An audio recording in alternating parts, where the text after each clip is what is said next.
Good morning, beloveds. My day is all kinds of discombobulated, but that's just the way it is. My trainer offered me an out last night, about coming to work out in his garage. I crossed two pretty big bridges, and it rained all day yesterday, and then the feels like was below freezing. So I took it. I wasn't as worried about the roads, although it is dark when I leave for the workout, but I was also thinking it's below freezing and his garage is cold. So I was like, we'll reschedule on a day with a little warmer. So instead I went for a walk, which was, it was still below freezing, but it wasn't too bad except for one point when I came around the corner and walked into the wind and went, oh yeah, the feels like it's definitely below freezing. Other than that, it was a nice walk. I hope that you've been safe and you'll be safe for the rest of the day, because we have a couple of days where it feels like overnight's going to be below freezing. So, be careful. I know where we are, we don't know how to deal with weather like that because we see it once in a blue moon. Which, by the way, happens a lot more than it sounds like it does. It's like 2-3 times a year. All right. Today is January 11th, and our title is The Impersonal Law of Personal Good. And our Bible quote is, "All power is given unto me in heaven and in earth." And that is Matthew 28:18. It is interesting to note that while Jesus said that all power was given to him in heaven and earth, at another time he said that he of himself could do nothing. This sounds like a contradiction until we understand the subtlety of its meaning. Jesus realized that there is but one power and one presence, and he knew that we all live in this presence and by this presence.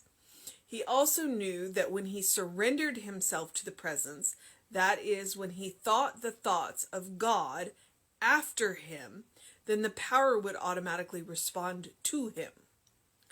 Therefore, in surrendering himself to the presence of good, he commanded the law of good. This is fundamental to our whole concept of what we believe and the way we use it. For we use the law of good, which of itself is entirely impersonal and independent of us, like all other laws of nature. Responding to the presence of love, we use the law of good. This is what meditation, affirmation, and prayer mean. I am now depending on the power that is greater than I am, and upon the law of good that is available right here and now. I identify my life with the presence and the power and the love of God. I recognize the divine presence within and around me and in all people. If there is anything in me that denies this presence or this power, I loose it and let it go.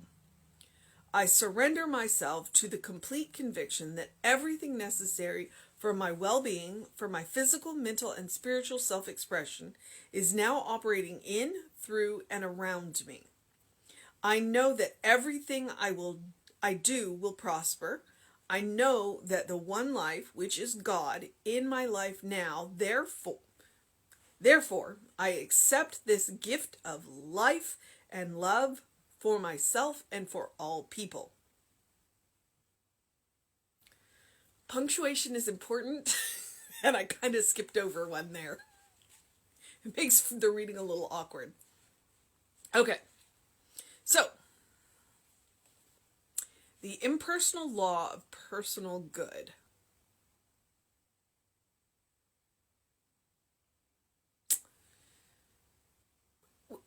Reverend Jesse talks about that, the impersonal law.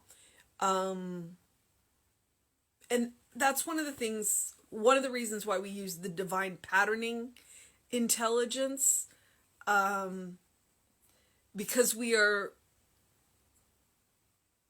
to some degree, walking away from that great personality in the sky.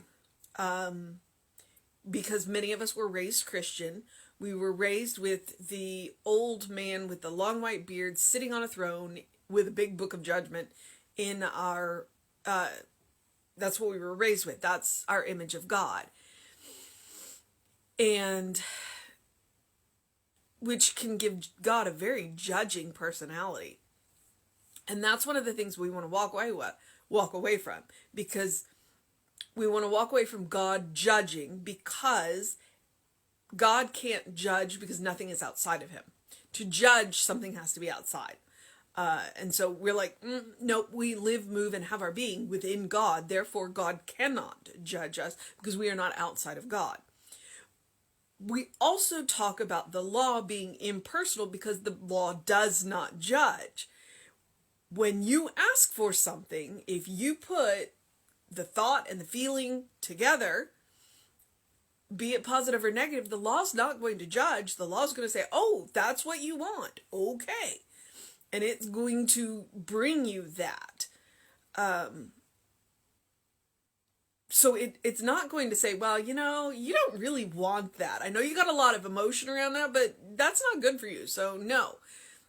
If you got a lot of emotion around it, it's going to come to you. And so if you've got a lot of negative emotion, then you are going to have some negative experiences. And that's what we mean by the impersonal law. We personalize the law, just like we personalize God. Yeah, we don't exactly have the warm, fuzzy God. That was a conversation I had with another friend of mine who's a Buddhist priest. When she went into the Buddhism, she missed the warm, fuzzy God. And then she realized that the warm, fuzzy God that she was looking for was found in other people. It's like, oh, I recognize the God spirit in you. That's where the warm, fuzzy is. Not God as a whole. God as a whole is a principle. And it's impersonal. It's like we personalize bits of it. And that may not make a whole lot of sense. Just something to consider, I guess. All power is given unto me in heaven and in earth. Okay, so that is a statement. That's Matthew. From Matthew. It is interesting to note that while Jesus said that all power was given unto him in heaven and earth, at another time he said he of himself could do nothing. If you follow up behind that quote, I of myself can do nothing, it is the Father through me who does the work. So all of the power is given unto us if we recognize where the power is coming from. Because we can exhaust our own power, but we can never exhaust God's power. And that's what we have to recognize and understand. It's like there is an inexhaustible source, but it comes through us. And for us to use it, we have to align with it. This sounds like a contradiction until we understand the subtlety of its meaning. Jesus realized that there is but one power and one presence, and he knew that we all live in this presence and by this power.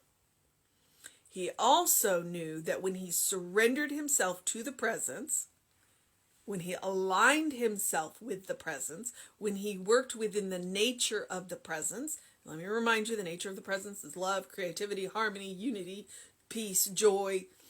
That's what I'm talking about.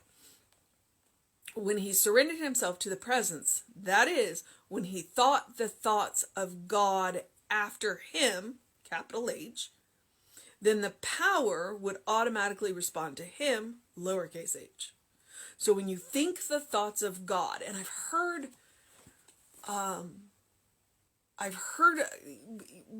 stories where people go to practitioners, and the practitioners are like, I don't know. It's like when somebody who's been a practitioner or a minister for a long time comes to a new practitioner, and the new practitioner is scared. It's like, I don't know. And the more experienced one goes, you don't have to. You know something that does. Go there. It's not your power that I'm coming to you for. It is your connection, your ability to align with, your ability to think the thoughts of God. And I believe it's Emma that says, that said something very similar. It's like, think the thoughts of, I don't want to think my thoughts. I want to think God's thoughts. I want to think from the point of view of God. That's what I want. And that's what we do in treatment. We align ourselves with that power and we think God's thoughts. We don't think our thoughts, we think God's thoughts. And that's when the power becomes available through us, to us and through us. We are never in those situations using our power. Never. Therefore, in surrendering himself to the presence of good, he commanded the law of good. This is fundamental to our whole concept of what we believe and the way we use it. We align ourselves with God. We think God's thoughts. We climb that mountain and elevate our thoughts and elevate our feelings and elevate our spirits. And we come from that place that nothing has ever been wrong. Nothing has ever been wrong. That place where we meet God. Where the infinite and the finite meet. Oh. For we use the law of good, which of itself is entirely impersonal and independent of us, like all other laws of nature, i.e. gravity. Gravity works whether we believe in it or not. Gravity doesn't care if we believe in it or not. Responding to the presence of love, we use the law of good. This is what meditation, affirmation, and prayer means. Responding to the presence of love. That is how we align with God. I am now depending on the power that is greater than I am, upon the law of good that is available right here and now. There's never a time it's not available. I identify my life with the presence and the power and the love of God. I recognize the divine presence within and around me and in all people. All people. If there is anything in me that denies this presence or power, I loose it and let it go. We can't use a power that we are denying. So if we come up against resistance, we want to look at that resistance and, in his words, loose it and let it go. I surrender myself to the complete conviction that everything necessary for my well-being, for my physical, mental, and spiritual self-expression is now operating in, through, and around me. In, through, and around me. Our good doesn't have to just come through us. It can come to us from other people, but it is coming through them from the same source. I know that everything I do will prosper. I know that the one life, which is God, is my life now. Therefore, I accept this gift of life and love for myself and for all people. So our mission today is to know that one life and to accept this gift of life and love for ourselves and for all people. What we want for ourselves, we want for all people. And I want peace, and I want love, and I want joy, and I want happiness, and I want creativity, and I want unity, and all of that. And I want healing for all people. For all people. So I'm going to think the thoughts of God. And I'm going to align myself with love. And I'm going to align myself with good.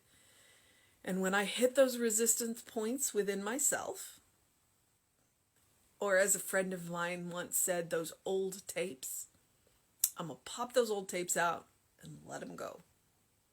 All right, beloveds. Oh, I have been sitting still and it's cold in my house. So I'm going to move into the process of my day. I'm going to encourage you, as I always do. Do something loving for yourself. Do something kind for yourself. Do something compassionate for yourself today.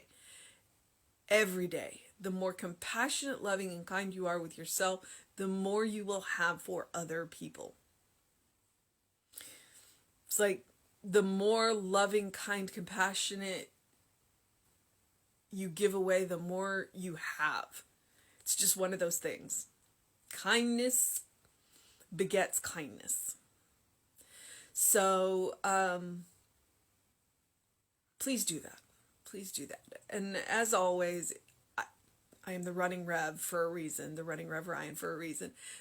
Do something to engage your mind and your body today, whatever it looks like. Go out and enjoy a brisk breath of the cold air right now. As long as it's not too cold. I was only out at it for about 40 minutes, so it was good. I enjoyed it. I hope you will as well. And since I'm not going to encourage you to open your windows, I am going to encourage you to open the windows of your soul. Allow the breath of heaven to remind you that you live in heaven now. Because you are a beloved child of Spirit in whom Spirit is well pleased. This is our state of grace that we live in. It is up to us to open our eyes and see the heaven around us, the heaven in other people, and work to bring that forth. To go every day to that place that nothing has ever been wrong and bring that energy back here. Until this place looks like that place. All right, beloveds. All right. It is Monday. Reverend David will be on with you around 5 p.m. and I will be back with you at 9 a.m. So y'all be safe. And I know it's cold, but still drink plenty of water and do what you need to do to make it a wonderful day. All right, beloveds.